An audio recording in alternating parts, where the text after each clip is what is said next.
Robert Whittaker explains why he believes Dricus du Plessis will defeat Israel Adesanya. In a recent interview with MMAfighting.com, Rob said, "I'm going to say DDP, just because, like Sean with Dricus, the safe bet is Sean. But Dricus showed what he was willing to do and what he was willing to go through. Can he do that against Izzy? Who knows? But he's a tough guy. He's awkward and he's going to be pushing forward that entire time. It doesn't matter if he's getting hit. He showed that tenacity in that fight. So I'll go DDP. As someone who has fought Dricus, I understand how awkward he is to fight. Everyone who saw that fight can say how awkward he looks. Dude, he was throwing overhands from the first bell to the last bell, and he was throwing combos off of them. I've never seen someone combo a left overhand into a right overhand. The guy is awkward, switching stances the whole fight, pushing forward, tough as nails, taking shots the entire time to land shots. You've got to give it to him." Merab Dvalishvili hilariously breaks down the upcoming UFC bantamweight title fights. I'm back with breaking news, everybody. So we know the champ Sean O'Malley called out number 6 guy Chito to avenge his loss. Of course, Chito Vera will beat skinny guy again and he will become UFC new champ. Already, Chito Vera called out number 4 Corey Sandhagen to avenge his loss. Of course, Corey will beat Chito again and he will become UFC new champ. And Corey will call out number 5 Peter to get his loss back.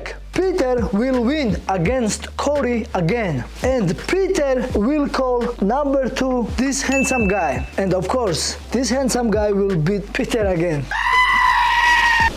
And then here comes the news. I will avenge my loss and call out number 885 Frankie Science out of the retirement.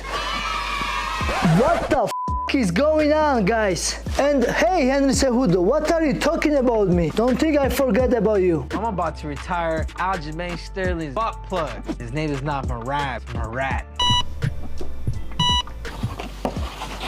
Brain damage.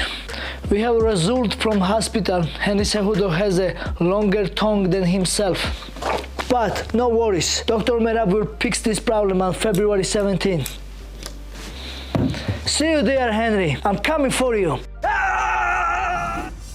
Max Holloway thinks people are underestimating Alexander Volkanovski. Volk is scheduled to fight Ilia Topuria at UFC 298, and Max thinks people are counting Volk out because of his recent KO loss to Islam Makhachev.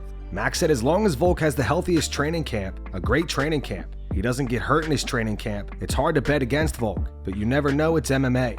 Topuria is a young dude, so we'll see what happens. A lot of people are counting Volk out because of his last fight. The only reason he could get affected is if he gets hurt in camp, but I think the coaching staff, Eugene Behrman, everyone around there are too smart to let Volk go in there hurt. If I was a betting man, how do you bet against Volk? But we've seen more wild stuff happen in MMA. On Topuria, Max continued, the confidence is the confidence you need, man. If you don't have that confidence, you're not down to be great. Some people think it's weird, some people think it's wild. Some people have that confidence behind closed doors, and some people have that confidence on social media. At the end of the day, it is what it is. I'm not going to throw nothing at the guy if that's the confidence he needs to go there. And that's the confidence you need to be in a world championship fight, to work hard, to get to this point. It means a lot. And if that's what it takes for you to get there, then that's what it takes. Recently, Jon Anik came out and said that he was frustrated with the MMA community. On a recent episode of his podcast, Jon said that he believed Dricus du Plessis rightfully won against Sean Strickland. Jon got a ton of backlash in the comments and said that the negativity from the MMA community is making him debate leaving the space entirely. Michael Bisping and Kenny Florian react to this on the Believe You Me podcast. Here's what they had to say. Jon Anik, he just can't take it anymore. I love Jon. It's like, as the sport gets bigger, you get more fans, you get more assholes. You know what I mean? If I look at my comment section on this podcast, I mean, I do look at the comment section. You're a sadist. I like it. Yeah. You look at the good ones, you think that guy's smart. Then you see the bad ones, you're like, this guy's a dickhead. Well, first of all, nobody wants to see Jon Anik retire. That's for damn sure. Was he just frustrated in the moment? Because the thing is, Strickland does have a very passionate, loyal fan base. And he does kind of connect with a certain demographic, shall we say. Do you know what I'm saying? But and they have his back massively. I had Dricus du Plessis winning in a close fight. How did you score that one, Kenny? Sounds like it was the same. Yeah, I had Dricus as well, man. I don't know Sean personally. I've never trained with him or anything like that. Clearly a controversial figure right now, I guess, in sports in general. I don't hate him. I don't like him. I have no bias or whatever. And I think he's a great fighter. I think he's a fantastic fighter. I just think he was edged out by Dricus. You know, in regards to Jon's situation, you know, I think it can be frustrating. You know, we all, I would love to say that I've never been bothered by what people have said online. I think as a fighter, as an analyst, as a commentator, whatever, you can succumb to that. You know, we're all human. We can all kind of see some of the comments and get down on it a little bit. And I think that Jon, as you know, is one of the hardest working guys, if not the hardest working guy, you know, in what he does in his role.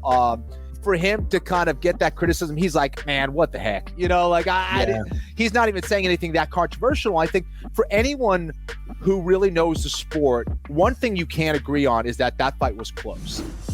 Conor McGregor teases that he may be on UFC 300. Conor tweeted, McGregor on 300 seals the deal. Michael Chandler responded shortly after saying, I accept. See you soon. However, today Nate Diaz expressed interest in fighting Conor at UFC 300. Nate replied with this photo. He wrote, Real War. If Conor is on UFC 300, who would you guys rather see him fight, Chandler or Diaz? Post your opinions in the comments. Jon Anik has issued an apology for his criticism of the MMA community this week. To sum this whole situation up, Anik said that he believed Dricus du Plessis rightfully won versus Sean Strickland and received a ton of backlash from MMA fans. He said that the disrespect and hate he received made him question how much longer he wanted to stay in the space and was considering moving to the NFL. Earlier today, Anik posted this to his Instagram. It says, last week on my podcast, I was in a heightened emotional state following myriad allegations of bias at UFC 297, and I made some regrettable comments relating to the MMA fan base. While I was surprised at the extent to which my comments were repurposed and sensationalized, I need to be more responsible on an open microphone. So much work goes into the execution of just one UFC pay-per-view, so it can be tough when my integrity on broadcast gets called into question. That doesn't excuse my retort. I'm just a fiery, passionate, flawed, empathetic guy, and sometimes my emotions lead the dance. To those MMA fans whom I've offended, I'm sorry. That was not my intention. For 12 years, I've prided myself on being accessible to the fan base, and that will continue. I've learned a lot over these last 48 hours. On to Anaheim. Sean Strickland reacted to this situation. On X, Sean said, what I'd say to Jon Anik calling MMA fans the lowest common denominator. These people are where you have a paycheck, and you make way more than most. Maybe the NFL is the better choice for you than MMA. Also, you guys are a bunch of savage c***s. I'm here for it. And that's going to wrap it up for the news. Thanks for watching. For daily MMA news and content, subscribe to Full Mount MMA and click the bell icon to be notified when we post videos. Here are the 3 top comments from last video. The first one's from Lexio3031. It says, Tony is the type of guy who needs to retire for the good of his body. No more jokes, we're begging you. The second one's from Blue Bar V5. It says, poor Chandler. Still believes the fight is happening. And the final one's from Brian Taylor 1376. It says, fighters pre-fight. This is the best I've ever felt. Same fighter after they lose the fight. I was injured. I wasn't fully healthy. Those were the 3 top comments from last video. If you want to be featured in the next one, all you have to do is comment down below. And if you missed yesterday's news, click the video on screen right now to get caught up.